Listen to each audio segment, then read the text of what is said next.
देखो दोस्तों, आज अपने बात करेंगे मानव शरीर पर धारा का प्रभाव और मानव शरीर के प्रतिरोध के बारे में। तो आप वीडियो के अंत तक बने रहें ताकि वीडियो एकदम से आपके क्लियर हो जाए। तो चलते अपने टॉपिक की ओर। तो पहला अपना मानव शरीर में धारा का प्रवाह है। तो आपको पता ही है, मानव शरीर में जो धारा का प्रवाह है, ये शारीरिक प्रभाव कैसे दिखाई पड़ता है। तो जैसे अगर मानव का जो शरीर है तो उसमें कहते हैं कि 5 मिली एम्पियर धारा मानव शरीर में से प्रवाहित होती है। तो मानव को एक झंझनाहट सी होती है या कम वाइब्रेशन सा कह सकते हैं, कंपन कह सकते हैं। और 0 से 5 मिली एम्पीयर की धारा है उसको सुरक्षित धारा माना जाता है।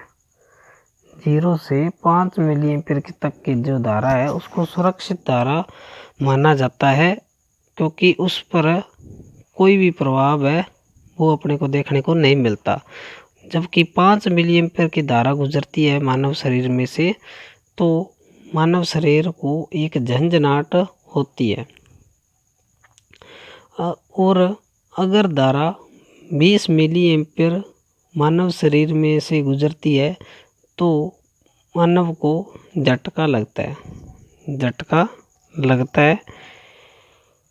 तो काफ़ी बार ये क्वेश्चन आया हुआ है कि कौन सी धारा पर मानव शरीर को झटका लगता है। तो 20 मिली एम्पीयर पर मानव शरीर को झटका लगता है। उसके बाद है 50 मिली एम्पीयर की धारा अपने शरीर में से गुजरती है तो अपना हृदय काम करना बंद कर देता है और अपनी मांसपेशियां वो सिकुड़ जाती है और इसको अपने हृदयाघात कहते हैं। और इस धारा पर बंदे की मृत्यु भी हो सकती है, क्योंकि हृदयाघात होएगा तो हृदय काम करना बंद कर देगा और तो ऑक्सीजन है यानी कि अपने को सांस लेने में कठिनाई होगी, तो मानव शरीर की मृत्यु भी इस 50 मिली एम्पीयर धारा पर हो सकती है। उसके बाद नेक्स्ट अपना 200 मिली एम्पीयर। अगर अपने शरीर में से 200 मिली एम्पीयर की धारा गुजरती है तो अपना शरीर है वो जल जाएगा। क्या होगा? शरीर जल जाएगा, क्योंकि अपना शरीर है वो एक चालक है।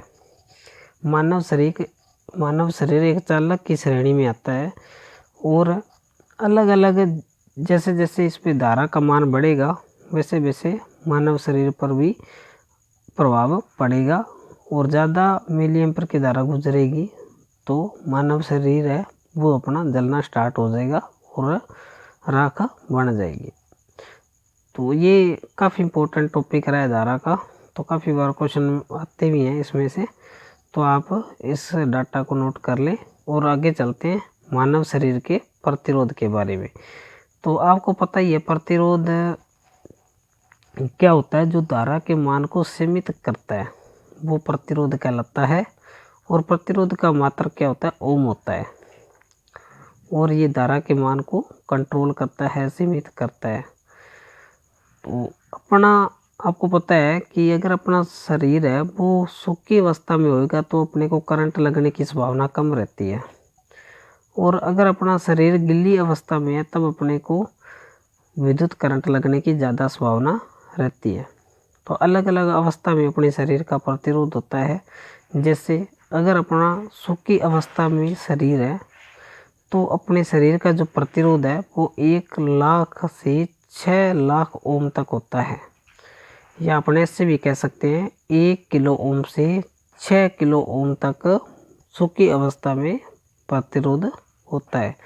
तो अगर 1 लाख से 6 लाख ओम आ जाए तो भी ठीक है, नहीं तो 1 किलो ओम से 6 किलो ओम भी पेपर में लिखा हो सकता है। उसके बाद है गिल्ली अवस्था में। आपको पता है गिल्ली अवस्था में मानव शरीर का प्रतिरोध घट जाता है और धारा का मान बढ़ जाता है। तो गिल्ली अवस्था होगी तो शरीर का प्रतिरोध है वो क्या हो जाएगा? घट जाएगा, यानी कि 1000 ओम हो जाएगा। 1000 ओम। तो धारा क्या होगी? ज़्यादा गुजरेगी। उसके बाद अपने शरीर के कान से कान तक का प्रतिरोध है वो 100 ओम माना जाता है। 100 ओम माना जाता है। उसके बाद नेक्स्ट है अपने मानव शरीर के हाथ से पैर तक का जो प्रतिरोध है वो लगभग 400 से 600 ओम तक होता है। यानी कि सूखी अवस्था में सबसे ज़्यादा होता है 1 लाख से 6 लाख ओम तक होता है। गीली अवस्था में 1000 ओम पर आ जाता है। और कानों तक प्रतिरोध क्या होता है, कम होता है। और जब भी अपने शरीर में से धारा गुजरेगी तो कान अपने क्या हो जाएंगे, एकदम से काम करना बंद कर देंगे। तो जितना भी होता है करंट का प्रवाह शरीर पर होता है तो सबसे पहले प्रभाव अपने कानों पर ही पड़ेगा, क्योंकि इसका प्रतिरोध क्या होता है, कम होता है और अपने को सुनाई नहीं देगा।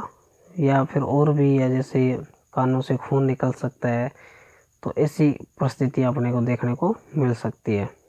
तो शरीर का पता लगेगा आपको मानव शरीर के बारे में, जिसका जितना ज़्यादा प्रतिरोध होगा उतनी धारा कम बहेगी और जितना प्रतिरोध कम होएगा उतनी धारा ज़्यादा बहेगी। तो यानी कि धारा और प्रतिरोध एक दूसरे के व्युत्क्रमानुपाती होते हैं। और उसके बाद है, जैसे अगर अपने पास 100 वाट का लैंप है, क्या है 100 वाट का लैंप है, तो कहते हैं कि अगर उसमें से 1 एम्पियर की धारा गुजर रही है ना, तो वो 20 जनों को एक साथ क्या विद्युत झटका दे सकती है, यानी कि मौत के घाट उतार सकती है। 1 एम्पियर की धारा अगर कोई 100 वाट के लैंप से गुजर रही है तो वो 100 वाट का लैंप है 20 जनों को मौत के घाट उतार सकता है। तो ये भी डाटा याद रखना भाई, काफ़ी इंपॉर्टेंट टॉपिक है, ये डाटा आप नोट कर लेना। तो उम्मीद करता हूँ वीडियो आपको पसंद आई होगी। इसी प्रकार इलेक्ट्रिशियन थ्योरी से संबंधित डेली 5-10 मिनट की शॉर्ट वीडियो आपको इस चैनल पर मिल जाएगी। तो आप वीडियो को ज़्यादा से ज़्यादा लाइक, शेयर और सब्सक्राइब जरूर करें। मिलते हैं अपने नेक्स्ट टॉपिक में, तब तक के लिए धन्यवाद। जय हिंद, जय भारत।